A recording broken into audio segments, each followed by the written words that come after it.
Hi, I'm Mike, owner of the In-Groove in Phoenix, Arizona. So when I was filming the new arrival video this week, at the very tail end of the video, if you guys made it that far, I don't know, many people don't actually get to the end of those videos, I had mentioned that there was heavy rumors that they were going to release the Beatles mono 1964 Capitol records. I talked a little bit about it. I wasn't really sure, but I said that it's a strong possibility. I'm almost positive it was happening. I dropped the video at 6 o'clock in the morning, and by then it was already announced and confirmed that this is the deal. Okay, so I believe it is November. I got some notes here. It is, November 22nd. So, it's going to be a busy, busy week. It's the week before Black Friday, Record Store Day, Black Friday. They are releasing Meet the Beatles' second album, A Hard Day's Night, Something Else, Beatles 1965, which actually came out in 64, the early Beatles, as standalone discs. So for $30 a piece, you're going to get all analog, cut from the Capitol master tape, masterings of those records. So we'll dig down into it a little deeper, and I'll give you some of my thoughts. And I'll also answer a lot of questions that I have been relentlessly emailed over this past week. So hopefully I can clear some of this stuff up.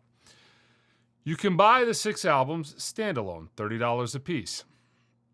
They are all analog, cut by Kevin Reeves, who has done some of, unfortunately, the very undesirable and panned Verve by Request titles. I have my fingers crossed that he could do an okay job at those, because really, an okay job is really all that is required.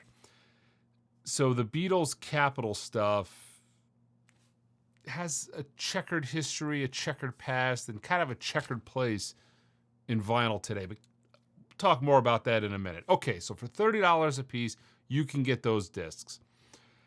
For an extra $120, $120, you can get the box set, which includes the Beatles story, which is essentially a 2-disc interview LP, which in 2024 is completely irrelevant.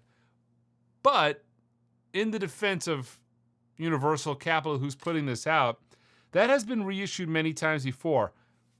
When it was, even then, in the 80s, for instance, when it was not really relevant. It wasn't something that I think anybody wanted and or cared about. By the mid-80s, we knew quite a lot about the Beatles. There wasn't a lot of need for an interview disc. But Beatles collectors want everything. And that was put out quite a few times. And it was bought a significant amount because I see it come into the store quite frequently. So those discs are in demand. They're the Beatles store. People want them. They want to put them on their shelf. And that's it. Just to have it. It is a pretty egregious sum of money for the box set and the Beatles story. But almost everybody that has pre-ordered it from us on the website, theingroove.com, has chose the box set. And to be honest, that's the same way I'm going to pick it up, as the box set. I want the whole thing. I want it in the form of the box set, and I think most people do. And judging by the response, again, it's everybody wants the box set. Okay. A lot of people have been emailing me, what do you think of the sonics of this? How's this going to be? How's this going to compare against the Beatles in mono box set? It ain't nothing like the Beatles in mono box set. The Capitol stuff was heavily tinkered with. So let me give you the rundown. The guy who did the presentation on it, we'll call it the presentation on the Capitol records, was Dave Dexter Jr. He was also the guy who turned down the Beatles because they were no good. Anyways, they ended up getting signed. He was forced to put them out, but he had to make it suitable for American audiences. And in order to make it suitable, essentially what he did is he took these albums, and I'm going to talk about the monos here because these are all in mono, by the way. He essentially would request stereo master tapes in most cases. He would add reverb to them. He would cut them up. He would make alternate albums altogether. There was quasi-stereo, echoey mono fold down things going on. It's really bizarre. And it is not the preferred way to listen to the Beatles, unless you are of the right generation. See, I am just old enough to where I remember those being phased out, because if I was wanting to buy Beatles records as a kid, I wasn't buying, UK stuff. I was buying the Capitol stuff, and accumulating CDs and vinyl records at the time. If you were buying CDs at the time, you were getting the UK masters, the presentation and the format that the Beatles wanted, and the format and presentation we're used to now. This is what you're finding on streaming platforms. All the modern represses. The Capitol stuff was kind of put to the bin in the 80s. The Beatles hated it. They didn't like their out. Rightly so. They didn't want their records being chopped up. They didn't want some guy in America reinterpreting the way their records should sound. I get all that. So those records were kind of lost, not forgotten, but they're far away. The thing is, if you're just slightly older than me, or if you grew up during this Beatlemania of the 60s and the 70s and the 80s, early 80s, those are the records you're used to. Those records are the way you heard the Beatles on the radio, the way you heard the Beatles when you bought those albums. That was the Beatles to you. Those albums, those track listings, those running order, those weird echoey, fold-downy, mono-y goofiness is what you're used to.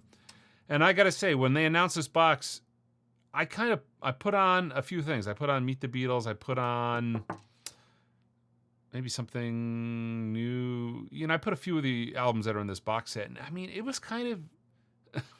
First thing I thought was, oh yeah, I remember this. I remember just their vocals being drenched in reverb. And I played one just kind of to refresh my memory, but I found myself in the store putting 2 or 3 of these things on. And it was interesting because, again, from my childhood, I remember listening to the records in that fashion. Now, it was something that I soon kind of gave up because, truth be told, in the 90s, the most expensive records you could buy were the Beatles, were Elvis, Buddy Holly, Ritchie Valens. Those are the records everybody wanted in the 90s. So typically when I was buying stuff, I was buying this cheap dollar stuff that, to build my collection because CDs were $20. I couldn't afford CDs. But when it came to the Beatles, the cheaper, more economical way was to buy the CDs. So kind of I was growing up really on the CDs, the modern UK track listings. But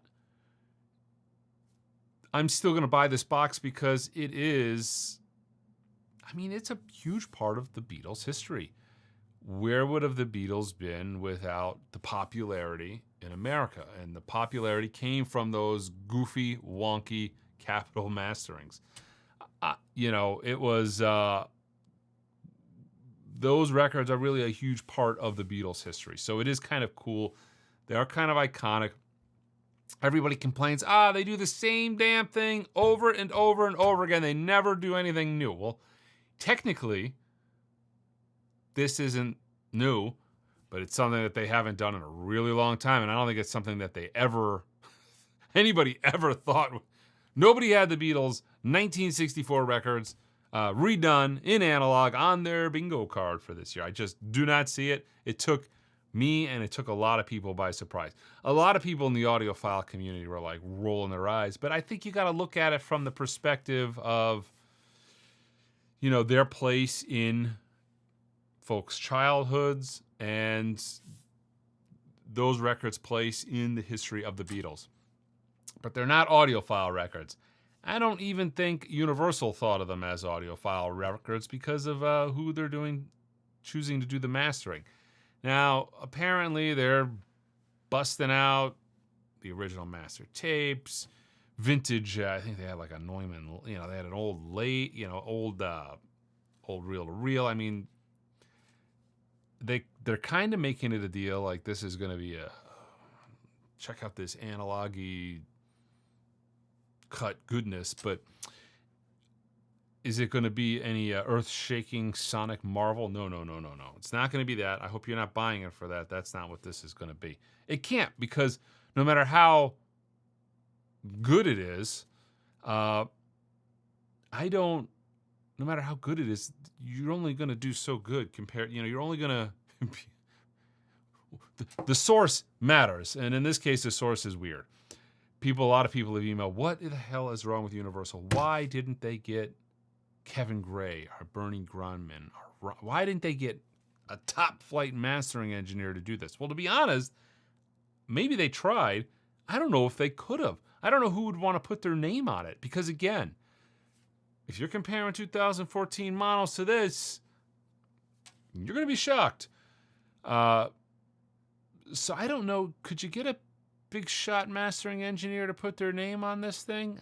I mean, I know a lot of those guys would love to do the Beatles, but I don't think the Beatles on Capitol were ever something that they were longing to do. I know Kevin Gray has come out many times and said that my dream would be to master the Beatles. And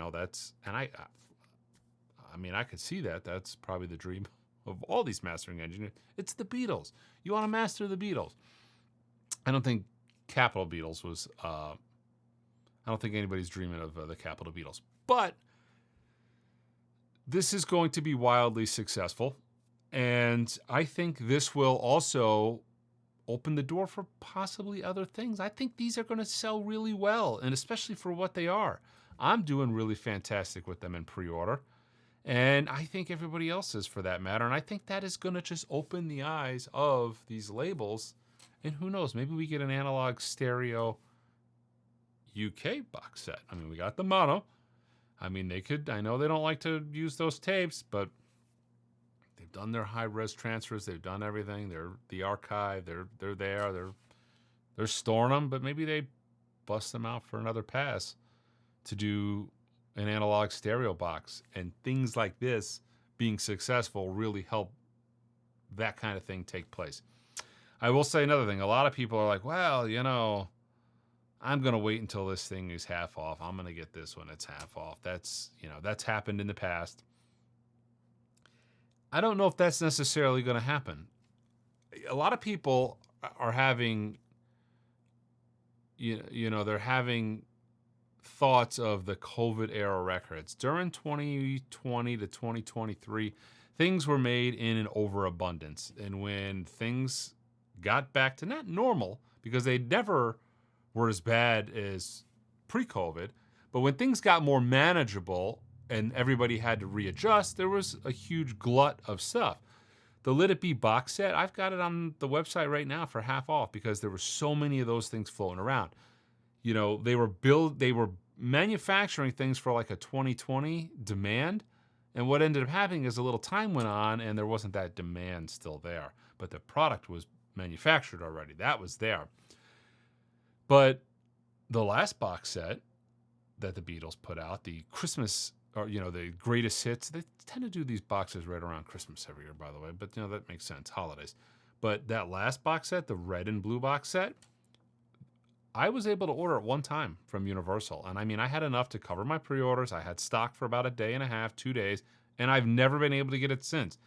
I'm not going to say it's out of print, but I'm pretty sure it's out of print because I haven't seen it in a year. Now, you can get the contents. You can get the single discs, the individual blue, the individual red, but the actual box set itself, I can't get. And they haven't cratered in price. If you go online, if you check, I think it was $150 new, and that's about the going price of that box set on the used market, or if you find it new. They're still out there, but they're not half off. So I don't think waiting, and a lot of people are going, FOMO. I'm not saying run out, you got 2 seconds to buy it. If you don't buy it, you're going to be missing. But manufacturers have significantly readjusted print runs to match demand. So things are coming out, for the most part, adequate amount of merchandise for demand. Sometimes they undershoot it, and we have to wait a little while.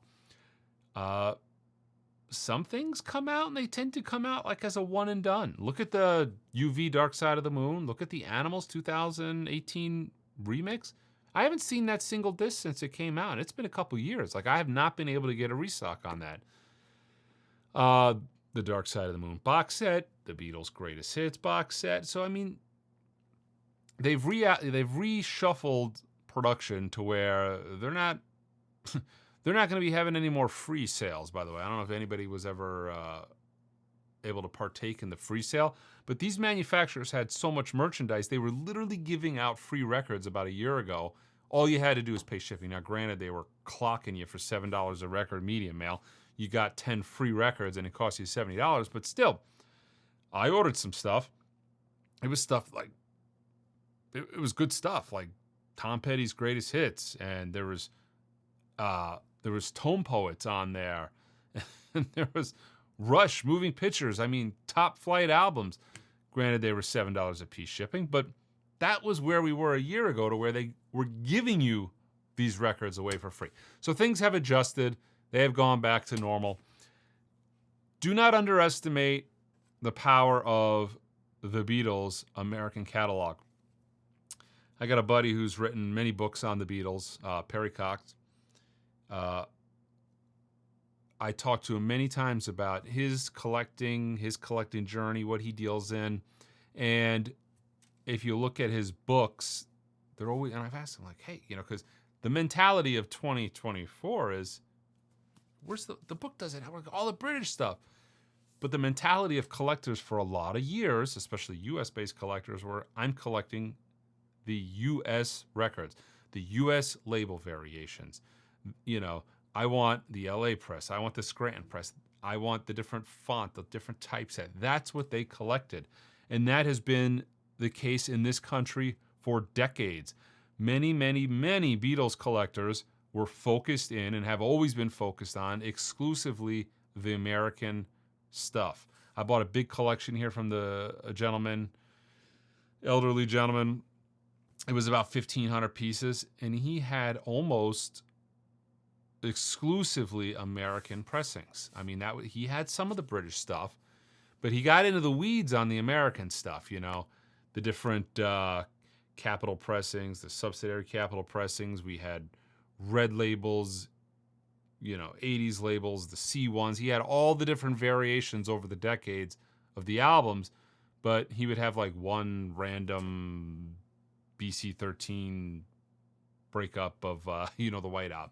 That wasn't his focus, and that's the case for a massive quantity of Beatles collectors. So I think, again, these are going to be successful, but hopefully that answers some of your guys' questions. I'm curious in the comments below. Almost everybody, again, has exclusively bought the box set. What did you guys buy, and what was your reasoning for doing that? Let me know. All right, guys, check us out online at theingroove.com. Until next time.